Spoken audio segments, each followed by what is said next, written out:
Masih dalam pembelajaran kita tentang wisdom atau hikmat. Minggu ini kita mau belajar untuk meminta hikmat Tuhan dalam membantu kita melihat setiap kejadian di dalam hidup kita.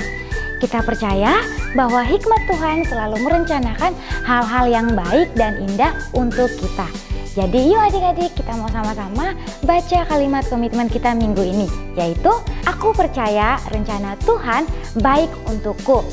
Kita percaya Tuhan yang sangat besar dan maha kuasa memegang hidup kita dalam tangannya. Jadi kita mau terus memuji dan memuliakan nama Tuhan. Trouble knocking at my door today, I ain't gonna let it in. And worry wanna steal my joy away, but I ain't gonna let it win. 'Cause on my best day, I'm a child of God. On my worst day, I'm a child of God. Oh, every day is a good day, and you're the reason why I'm so blessed. I'm so blessed. Got this heartbeat in my chest, where it doesn't matter about the rest. If I got you, Lord, I'm so blessed.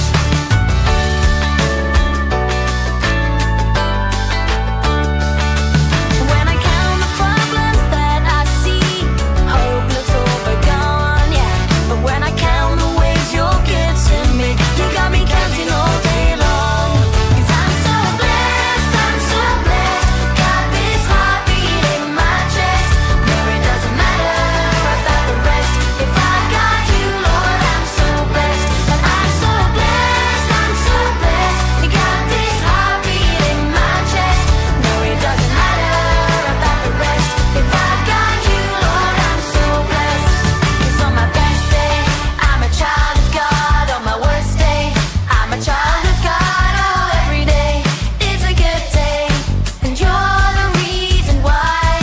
On my best day, I'm a child of God. On my worst day, I'm a child of God. Oh, every day is a good day, and you're the reason why. I'm so blessed, got this heartbeat in my chest. No, it doesn't matter about the rest. If I got you, Lord, I'm so blessed. 'Cause I'm so blessed, got this heartbeat in my chest. No, it doesn't matter about the rest. If I got you, Lord, I'm so blessed. 'Cause on my best day, I'm a child of God. On my worst day, I'm a child of God. Oh, every day is a good day, and you're the reason why.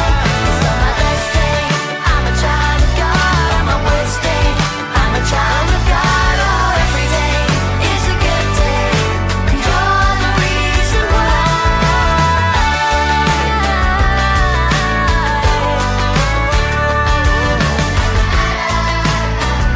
If I've got you, Lord, I'm so blessed. Shalom adik-adik Impact Kids. Hari ini kita mau belajar untuk memahami hikmat Tuhan dari kisah seorang tokoh di Alkitab yang mengalami berbagai macam peristiwa buruk dalam hidupnya. Tapi pada akhirnya dia bisa melihat bahwa rencana Tuhan di balik itu semua sangatlah indah dan baik untuk hidupnya. Nah, sebelum kita belajar lebih lanjut, yuk kita mau sama-sama berdoa terlebih dahulu. Semuanya lipat tangan, tutup mata, dan kita berdoa.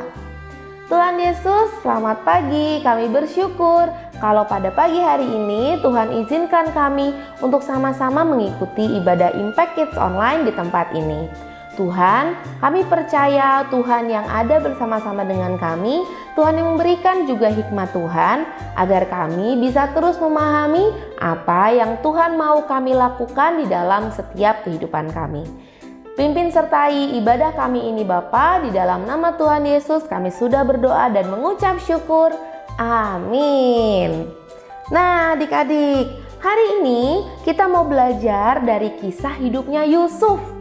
Apakah kalian sudah pernah mendengar cerita tentang kehidupan Yusuf? Kalau kalian pernah mendengar ceritanya Yusuf, kalian pasti tahu bahwa Yusuf itu hidupnya nggak selalu indah. Memang sih masa kecilnya Yusuf itu sangatlah indah. Ia sangat disayang sama ayahnya, dan Yusuf juga pernah mendapatkan mimpi dari Tuhan bahwa ia akan menjadi seorang pemimpin. Bahkan seluruh keluarganya akan sujud kepadanya. Tapi adik-adik, ternyata hal-hal itu membuat kakak-kakak Yusuf menjadi iri kepadanya dan berakhir dengan menjual Yusuf untuk menjadi budak di tanah Mesir. Kehidupan Yusuf selama di tanah Mesir juga mengalami berbagai situasi adik-adik. Mulai dari menjadi orang kepercayaan Potifar, tapi lalu dia difitnah oleh istri Potifar sampai masuk penjara. Lalu dia menjadi kepercayaan kepala penjara dan dia mengartikan mimpi juru minuman dan juru roti, tapi dia malah dilupakan sampai 2 tahun di dalam penjara. Namun pada akhirnya Yusuf mendapat kesempatan untuk mengartikan mimpi Firaun. Ketika akhirnya Yusuf berhasil mengartikan mimpi Firaun, Yusuf pun ditunjuk dan dipercaya oleh Firaun untuk memimpin penyimpanan pangan selama masa kesuburan untuk persiapan masa kelaparan. Pada akhirnya Yusuf benar-benar menjadi seorang pemimpin seperti mimpinya waktu dia kecil. Ketika Yusuf menjadi seorang pemimpin untuk menguasai persediaan makanan di Mesir, ternyata datang juga loh kakak-kakaknya Yusuf untuk membeli makanan. Karena pada saat itu bencana kelaparan ada di mana-mana. Pada saat itu tentunya Yusuf bisa saja marah kepada kakak-kakaknya. Dan mungkin ia ingin mencelakai mereka atau membalas mereka atas setiap perlakuan mereka kepada Yusuf dulu. Akan tetapi di dalam Alkitab di Kejadian 45 ayatnya yang ke-7 mencatat bahwa Yusuf berkata kepada kakak-kakaknya bahwa ia mengampuni mereka karena Allah lah yang menyuruh ia mendahului keluarganya agar mereka semua selamat dari bencana kelaparan yang terjadi. Wah, kok bisa ya Yusuf punya hati yang sangat besar untuk mengampuni saudara-saudaranya.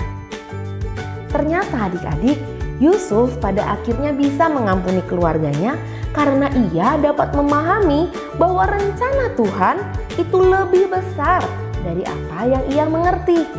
Rencana Tuhan itu sangat besar bagi hidupnya dan juga dilakukan lewat cara-cara yang kadang dia tidak pahami. Bahkan pada saat Yakub atau ayahnya Yusuf mati, Yusuf pun masih mengatakan hal yang sama kepada kakak-kakaknya. Ia berkata bahwa meskipun kakak-kakaknya merencanakan suatu kejahatan atas dirinya, tapi Tuhan mampu mengubah rencana itu menjadi sebuah rencana baik untuk memelihara kehidupan banyak orang. Begitu juga dengan hidup kita adik-adik. Seringkali kita tidak bisa memahami hikmat Tuhan yang terlalu besar untuk kita.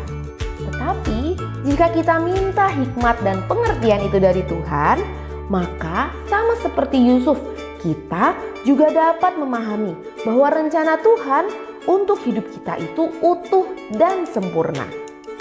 Meskipun apa yang kita alami sekarang mungkin tidak terlihat baik untuk kita, dengan hikmat Tuhan kita bisa memahami bahwa ada hal-hal baik yang Tuhan ingin nyatakan di dalam hidup kita. Terkadang hal-hal itu tidak hanya baik untuk diri kita saja, tapi juga untuk orang banyak.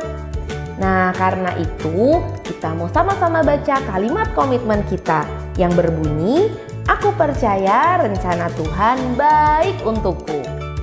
Sekarang kita mau baca ayat hafalan kita yang diambil dari Mazmur 33 ayat 11 yang berbunyi demikian. Tetapi rencana Tuhan tetap selama-lamanya, rancangan hatinya turun-temurun. Amin. Aku hidup di dunia bukan untuk sia-sia. Ku percaya ada maksud Tuhan. Langkah kaki ku berdepan, pasti ada penyertaan.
Well, that's all for today.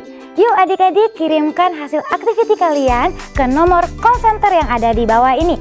Minggu depan kita akan belajar untuk memiliki hikmat Tuhan yang memahami kehidupan kita lebih dari apa yang kita lihat saat ini.